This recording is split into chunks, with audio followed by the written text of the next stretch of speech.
So pain is your greatest teacher, and pain is usually the catalyst to us creating change. And this is usually the catalyst for us stopping or really trying to dive into our emotional eating pattern. And this pain might take many years to build up to. You just have to reach this point where you can no longer be in this pattern, that it's impacting you so much that the pain wakes you up. And the reason I say this is because I have spoken to so many women that they can live with this low-lying chronic pain and discomfort of emotional eating, of not feeling comfortable in their body, of, being in this diet mentality, being in these negative thought loops day in and day out. And they settle for that pain. They settle for that level of life. And it's not until it becomes overwhelming that they're actually pushed into change. And why does this happen? It's because we fear change. We fear the pain that comes with change. So staying the same is comfortable. It's actually not comfortable. It's uncomfortable, but it's a level of discomfort we're okay with. And it's not until that level of discomfort becomes so overwhelming that we are willing to create change, because that's going to at least alleviate the discomfort we're in. It's going to be maybe less discomfort, and actually get us out of the discomfort that we're in right now. And I wish it wasn't this way. And maybe it's created this way. Maybe that's why we have pain in our lives. It's to get us out of these situations.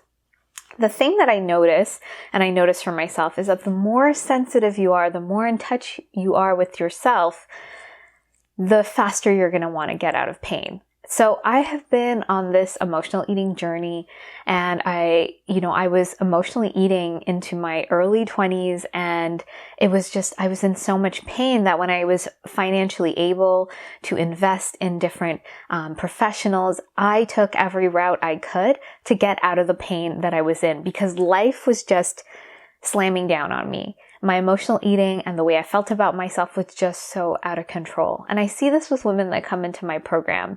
And I don't like this to be the pattern, but it's sometimes you have to be in so much discomfort that you're just ready. You just say, that's it. I'm ready. I'm going to do this. I'm going to change. I'm going to look into how to actually resolve this. Otherwise, your excuses are going to be bigger than the pain. Your ego, you're not going to be able to fight off your ego that comes in and says, I don't have enough time. I don't want to do this. Maybe I don't have the money. Maybe I don't have the space. All of these excuses will come up. And it means you're just not in enough discomfort yet, which really sucks, because the sooner you can get into this pattern and resolve it, the more easier and easeful your life can be, because you're going to have the tools to navigate the ups and downs of life, because emotional eating is a coping mechanism. And what happens is that this pattern gets louder and louder, because the more we avoid and suppress our emotions and we cope with life, life starts roaring at us and starts saying, wake up, you have to deal with this, you have to deal with whatever's going on. And it's going to push you to a point where you are so deep in the pattern that you have to do something about it. So I've shared before, when I was on my own emotional eating journey, I hit this really big rock bottom. And so I was just so fed up with everything that I was doing. At that point, I had been in therapy for a couple of years. I had already seen a personal trainer. I was seeing a chiropractor. I was seeing a nutritionist, and nothing was working. I was doing all of these things and nothing was working. And I was just struggling. Like, life seemed to be just more in my face. I wasn't satisfied with my work, with my body, with my food, with anything. And I had to change it all. And I was trying to change it by following these professionals, but they weren't getting into the core root of what was going on for me. And so I couldn't relieve this discomfort I was feeling. And so I decided, to change everything in my life. So and the universe had to probably come in, circumstances had to come in where I decided to shift careers. So I was an analytical chemist. I eventually went to Korea to teach English a few months after that job ended, and I threw everything out the window about nutrition, whatever I was learning or new diets, nutritionist, whatever. I stopped going to therapy. I just stopped everything because nothing was working. I was writing out my thoughts. I was doing affirmations. I was, looking at photos of myself, and those things have a place, but if you're not getting into the deeper root of the core of what's going on, you're bypassing, you're piling ice cream on top of poop. And that's that internal, unacknowledgement, unacceptance, that deeper wound was growing bigger and bigger. And so when I moved to Korea, some things, improved in my life. I wanted to be moving towards my vision for my life. I wanted to go into teaching. I wanted to travel and live somewhere else. I wanted these things because I was uncomfortable. I was dissatisfied, not uncomfortable with what was going on. But what happened was my emotional eating became even more extreme. It was in my face. It was roaring at me. And at that point, I had thrown everything out the window in terms of whatever tools I learned with rewriting my thoughts, with my psychotherapist. I threw out just anything to do with food or nutrition. I was just eating whatever was in front of me. I didn't care. I didn't care anymore. I was like, why should I care? Because if I control and restrict, it doesn't help me. And if I binge, it doesn't help me. And I had to start figuring out my emotional eating. I had to start figuring out a healthy way to relate to food, to my body, and to my emotions. And that was all around acceptance. I had to learn to start accepting where I was at. But what drove me to acceptance was the deep pain I was in and all of the strategies I tried, and even reaching my ideal body and all of that. It didn't help me feel any better. So I had to experiment, you could say. I had to go through the trials and errors of all of this to figure out this is not the right way. This is not the right way. This is not the right way, which is sort of fitting because my background is as a chemist, is in science. So I look at things through science and experimenting and experiencing thing and experimenting to actually draw a conclusion. And all of the experiments I was doing, they weren't working. And so for some reason, there was just a part of me that just kept saying, keep going. But it was being in that deep pain and wanting to move forward, but it was really that desire to move forward. So I was just ready to shift things. And it wasn't that I wasn't doing things. I just needed to really figure this out for myself, because when I moved to Korea, there wasn't anything in English to help me. I just used the internet to try to help myself and to try to piece things together, and resources I was drawn to, and books, and I started putting certain pieces together and puzzle pieces together about what was happening to me. And one key thing was that, learning about true versus emotional hunger and what sort of associations we have with food. And it was baby steps in learning this process. But pain was the place I needed to be in. And it took me many years to figure out how to resolve my emotional eating fully. So I started to notice when I was triggered into my emotional eating. And so I would recognize my binges, sort of my emotional eating episodes. I started to nourish my body. I started to accept my body where it was at. And at that time, I also had an injury with my knee. I couldn't move and over exercise like I was in the past. I had to take things really slowly. So I was just getting told to slow down by the universe, by my actions that I were taking, they were not in alignment.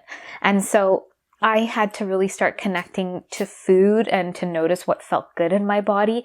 This is beyond a diet, beyond anything like that. And I had to see what felt good in my body, because eating to either extreme restriction or binging, it didn't feel good. And so I knew certain foods started to feel good in my body. I always loved vegetables, so I knew that felt good. And so I added that in. And as I did that and started noticing my binges and what I'd be drawn to, eventually I was able to pause and go deeper into what was being triggered and to get into the root of that.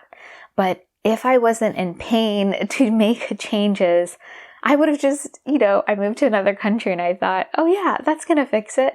So it's sort of a surface solution. This is why when I'm working with women, I say, let's just get to the root. It's not as difficult as it seems. Because we're in so much pain and we've been avoiding our emotional eating for so long, we think, oh my God, I just need to get away from this. But that's not what's going to help you. It's to use that pain as a doorway to your evolution. It's to use the pain of your emotional eating pattern as a doorway to your evolution. Because on the other side is what you've been wanting, what you've been sort of going after, but in a way that's in alignment for you, that works for you. So yeah, I believe we're meant to be in a healthy body. I believe we're meant to have a healthy relationship to food. Food gives us certain energies and properties and makes us feel good. We need it to survive. We need to nourish ourselves. We need to be connected to our body. It's taking us from point A to point B. We live in our body. We want to feel comfortable in our body. We don't want to be stressed out and restricting it and controlling it and punishing it and beating it up. That doesn't feel good. And we want to be in alignment with our emotions. We want to be moving through them. We want to be allowing them, accepting them, and hearing their messages, because they are messengers. They're not something that's bad or wrong about us. This is all about coming back to you and knowing that you are enough, that you are not broken, that you are whole, and that we have just been taught how to interact with these areas in a really dysfunctional way. We've been told, because we've been taught that something's wrong with us in these areas, we cope instead of moving through our emotions. We use food instead of being with our emotions. We shame our body instead of developing deep self-care and knowing that we are enough and we're good enough as we are and how amazing our bodies are. We are shamed on so many levels.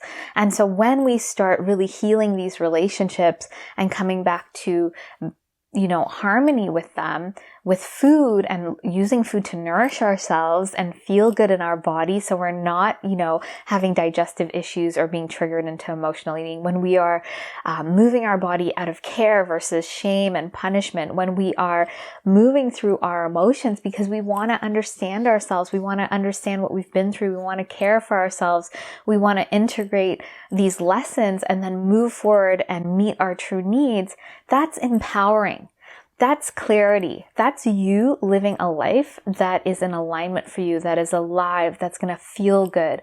And you're not going to have to try. Yes, this path requires effort, but not any more effort than what you've been doing. It will require less effort. It will be more easeful because it's going to feel good to you. And you're going to know that this is internally, you're going to know this is your right next steps. That's how I felt when I was on this journey. When I started figuring this out, it was these moments where it's like, yes, this is worth the effort. This is worth the time. I am worth the energy. I am worth the time to sit and be and move through this, because on the other side is a more me. I feel more empowered. I feel better about myself. I feel better about my body. I feel better with the foods I eat. I feel better with challenging situations. I know I can move through challenging situations. I'm creating compassion for myself and resiliency.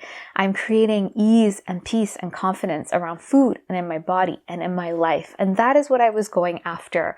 But pain needed to be the push into that. But the pain and the desire combined are what really got me to that level. And that's what gets my clients there too. They have to know that they deserve more, that they are deserving of more, and that they want to get out of this pattern because it's a coping mechanism. It's putting them in survival versus thriving.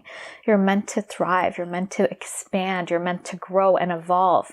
Even if you sat here and did nothing, evolution is taking place. And do you want to evolve in a way that you desire, or you want to evolve in a way that is dysfunctional, that is following the patterns of people that didn't live a fulfilling life? Because you've internalized all of these patterns from childhood and just what you saw. Don't you want a life that's different? And don't you want to teach your kids that, or those around you?